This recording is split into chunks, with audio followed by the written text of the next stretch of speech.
قالت نائب رئيس مجلس النواب اللبناني الأستاذ إليل فرزلي: مخضرم في السياسة، بليغ في الأدب، وصاحب رؤية سباقة في الاستراتيجيات الإنسانية والعالمية، هو خير من يعطي الفكرة حقها. أدعوه إلى المنبر ليحدثنا عن العلاقات الإنسانية وأخلاقياتها. تفضل.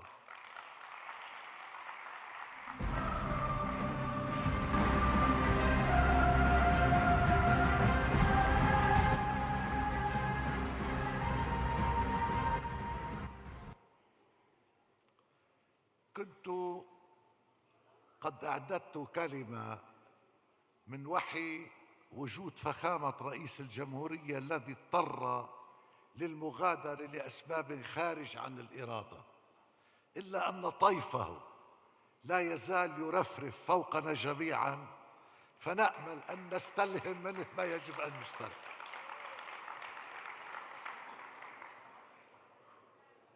أيها السادة، الأخوة في الإنسانية وأعضاء هذا المنتدى الليونسي الموقر كأني به ترجمة ناصعة صافية لقول أمير البلاغة وإمام الجلساء وأعدل من جلس على القضاء علي بن أبي طالب كرم الله وجهه: الناس اثنان، إما أخ لك في الدين أو نظير لك في الخلق.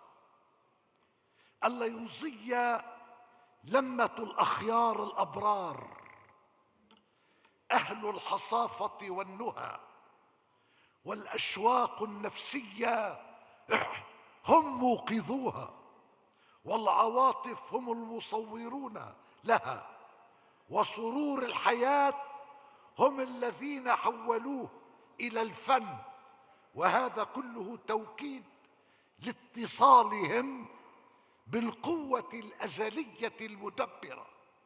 الليونسيون باختصار وبحدود معرفة المتواضعة متساوقون مع الحقيقة، متصلون بها.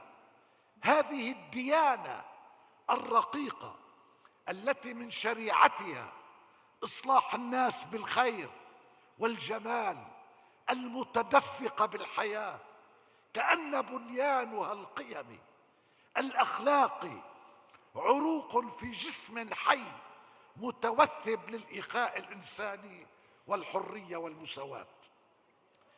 أيها الحضور الكرام، رسالة الليونسي مولد شمس بيضاء كمدرار الأنوار تغسلنا تطهرنا، وكأجنحة الحكمة كالحقل الواهب كالضوء الصاعد للعتمة، كما البسمة في ثغر البسمة والسلم نحو الله نحو الكلمة.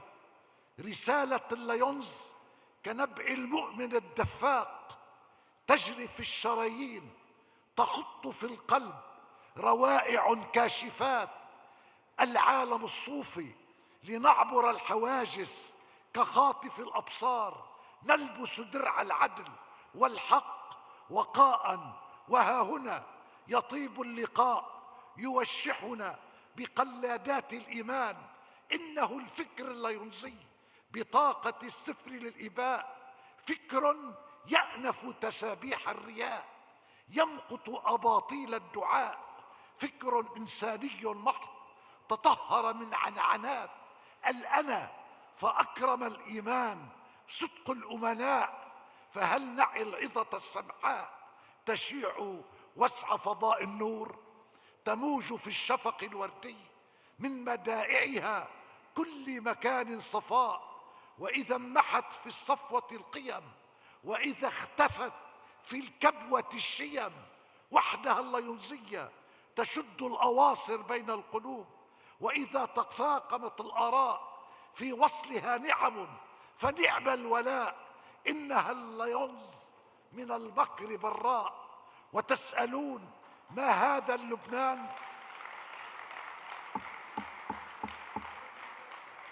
وتسألون ما هذا اللبنان الذي أسدى الحقوق شعاعا في منائره، سبق الأوائل بدع في حضارته، وللمعابد حجت في هياكله، ظمأ الشعوب عبت من سرائره، وبيروته التاج من أغلى فرائده. لبناننا ليس جبالا تسحب الأفق ولا رحابا مدى جناته انطلقا. لبنان عقل جمال الكون رائده، لبنان قلب بمجد الحب قد خفق. مهما تبادت لياليه لنا وطن نهواه فوق الشمس مؤتلقا. وعلى سدة الحكم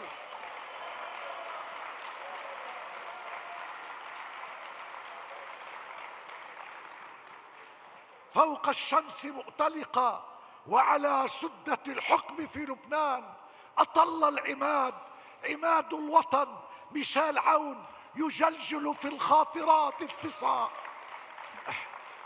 بلفتة نسر فوق الجناح، بنهدة فذ الهوى. عبقري ليلجم في وطني هوج الرياح، فيحمي حماه ولا يستباح. أيها السادة، إن العالم، كل العالم، يتلوى دما وموتا وجحيما بين أنياب الحتوف، بين فكي إعصار، إما قوى غازية تشعل النيران والحرائق، وإما قوى خرجت من جوف الكهوف واستولت كل هذا الهذيان الدموي الشنيع. وكان آخرها مجزرة نيوزيلندا الذي ندين بأشد العبارات ونرفضها ونمجها وندينها إدانة كاملة. وإما قوى تترصد جلاء الفتن والمحن ومعممات الحروب لتنخض على بعض الحصص من الفريسة. المشهد على الأرض حمم البراكين المتفجرة، حروبا وإرهابا وسحلا للقيم الإنسانية، تحرق التاريخ والحياة فتتفحم القيم، والدخان يحاصر الرؤى. لن أطيل وسأختصر وأقول أن هذه الليونزية هي الحل الحقيقي لكل مشاكل الدنيا، هي رسالة الإسلام في آية شريفة عندما قال رسول الهدى: إنما المؤمنون لو شاء ربك لآمن كل ما في الأرض جميعا، أفأنت تكره الناس حتى يكونوا مؤمنين؟ لا إكراه في الدين، لكم دينكم ولي دين. والذي قال في حديث شريف: ليس منا من دعا إلى عصبية، وليس منا من مات على عصبية، كلكم بنو آدم وآدم خلق من تراب، ولينتهن قوم يفتخرون بآبائهم.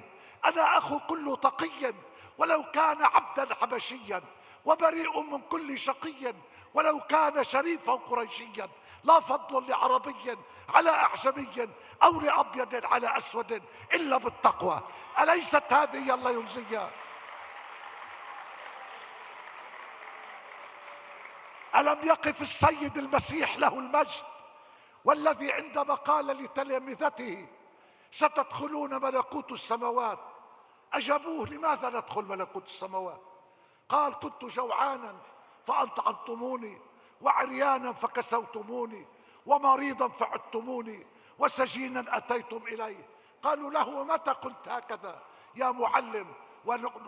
وأقدمنا على فعل ذلك. أجاب: كل ما فعلتم بإخوة هؤلاء الصغار ففي فعلتم. أنتم الليونزية، الممر الحقيقي للملكوت الأعلى. هذه الليونزية، أنتم الذين صنعتوا مجد هذا العالم، عزته، كرامته، وسيكون مجد لبنان.